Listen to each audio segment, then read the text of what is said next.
Am I the a-hole for telling my son to pay back the money he spent on his online girlfriend? I, 45 male, have a son, 16 male, that loves to play video games. I purchased him a PlayStation 5 for his birthday last year and he plays online with friends. He's been telling me that he has been chatting online with a girl, 15 female, and they have slowly started dating. They don't talk over the microphone as hers broke and he has no idea what she looks like. I told him to be careful on what he sends her and to not give her any personal information. My son has his own credit card with a limit on it and I told him to not go over the limit and only use it for emergencies. I got the credit card bill for this month and there were charges repeatedly for the game he plays in charges of $50 to $100. I was furious as he gets gift cards for the games for his birthday and Christmas. I approached him with the bill and asked him what the charges were. He told me that his girlfriend wanted new stuff for the game and would break up with him if he didn't purchase them. I told him that I would pay the charges and that he would have to pay me back the money. I told him that there were many jobs that would hire him. He got angry with me that he wouldn't have time to work as he plays sports and school. I told him that if I was able to balance working and school, he would have no problem doing it. I took his credit card away. He's not speaking to me now only if it's in regards to being picked up or needing a ride to see his friends. He's mad that I'm making him pay the money back and get a job. Am I the a-hole for telling my son to pay back the money he spent on his online girlfriend? Your son is 100% being scammed here. There is no girlfriend and you desperately need to step in and stop this situation. I will. I have spoken to him about the dangers of scammers online before. I will have him block all communication if they are still chatting. LOL. Her microphone is broken. That's because it's a man. Haha, not the a-hole. You did the right thing. He is getting catfished big time. That's not a girlfriend and probably not even a girl. Romance scammer. Not the a-hole. You really need to go farther, but not in punishing. What you need to do is teach him about romance scammers. And since you didn't, I'm assuming you yourself don't know all that much about them. This is exactly what they do, get people to buy gift cards, etc. Yes.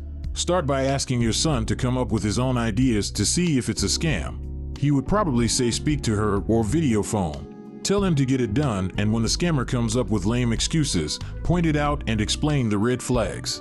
If your son moves the goalposts, point it out and explain sunk cost fallacy. Your son could get a lot out of this experience. Edit, don't make your son feel stupid. He may get defensive and stop listening. Not the a-hole. Did he think it's acceptable to make you pay for his gifts to his girlfriend? That said, you are the a-hole for allowing your 16-year-old online unsupervised and access to a credit card without teaching him about online scams. His 15 female girlfriend is very likely neither, and he's old enough he should have long ago been taught to see that, and especially not to send multiple $50 to $100 gift cards to his girlfriend Boris. It's probably some kid at his school that knows he's an idiot with a credit card. Rich kids at my school were constantly having shit like this happen to them. My guess is it's probably one of the kid's friends. Not the a-hole. You've tried discussing the dangers of being scammed, catfished. Reopen that discussion. This is definitely a teachable moment. However, he needs an actual consequence to hit the point home, and I agree that holding him liable for the money he elected to give this stranger is a smart choice.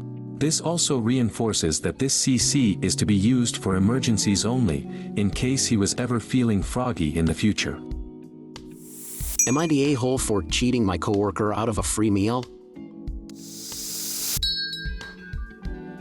I, 28 male, work with this woman Lydia, 24 female, who has a very annoying habit. She has a dating profile that she uses specifically to lure guys to buying her expensive dinners at restaurants she wants to try and then ghosts them. Lydia brags about this all the time and is never interested in actually dating, but she'll act like it to sell it. I can't stand this because it's playing with people's hearts, but Lydia thinks of it as a life hack to try food or drinks she otherwise couldn't afford. My friend Daniel, 32 male, is also on dating sites, but for the right reasons. His late wife died a few years ago, and he's just started jumping back into the dating scene. Daniel's a very sweet guy, and I really want him to find a great lady for him. A few days ago, he texted me asking if I knew Lydia.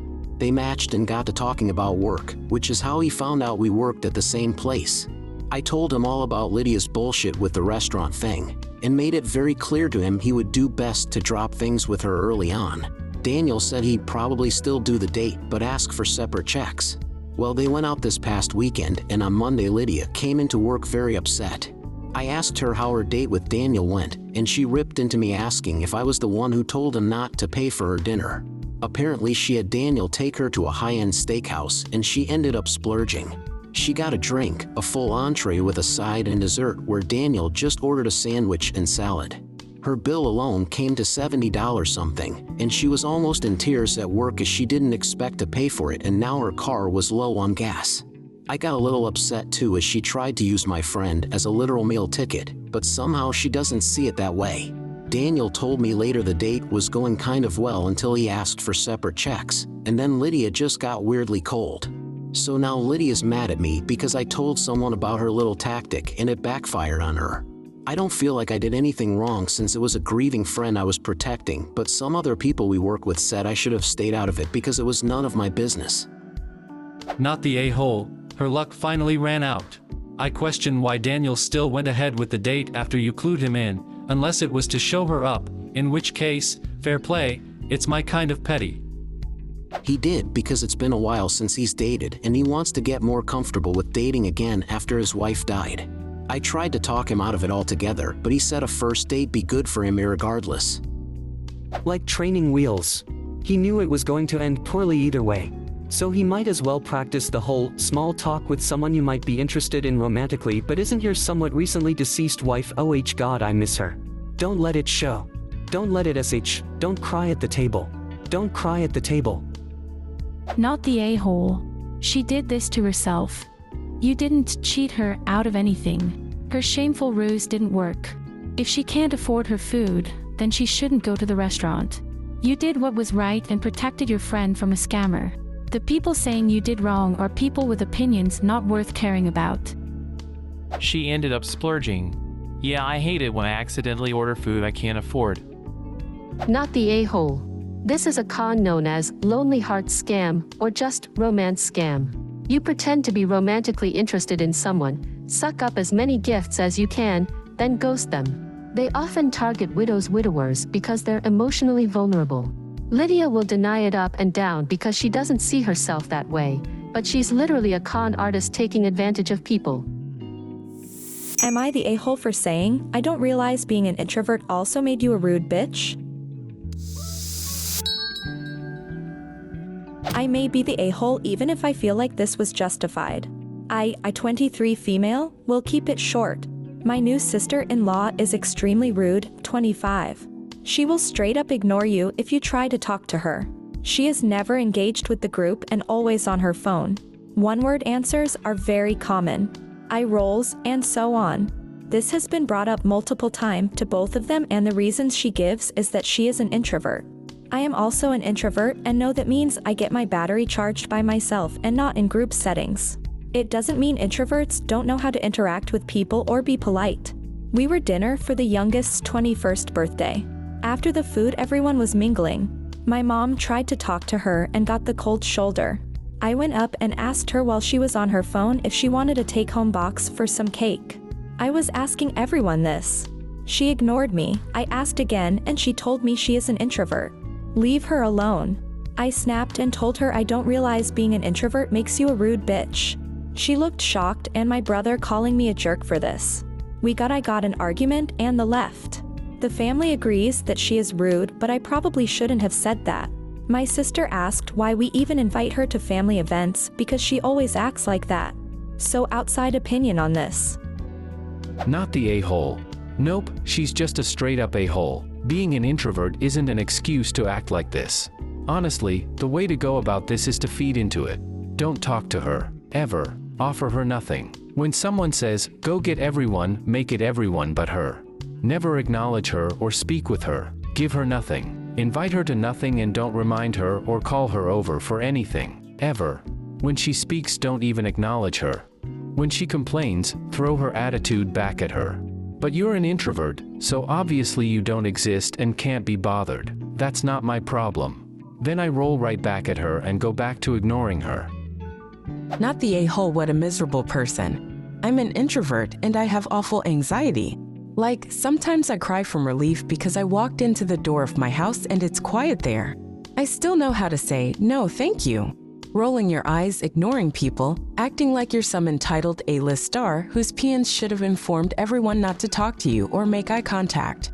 Please, if her guidelines for being around your family are that no one is allowed to interact with her at all, then why the fuck is she there?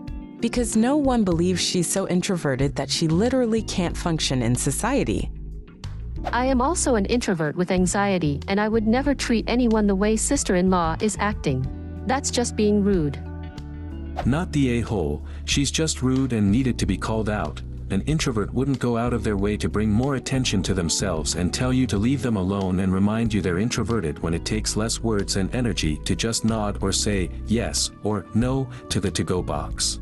A tip going forward: stop burdening her with invitations to any events going forward and stop interacting with her completely. If your brother asks why she's been excluded, just tell him you are respecting her desire to be left alone and that you know she's an introvert and prefers not to be included in any socializing. What do you think of these stories? Leave a comment and subscribe to the channel for more interesting stories.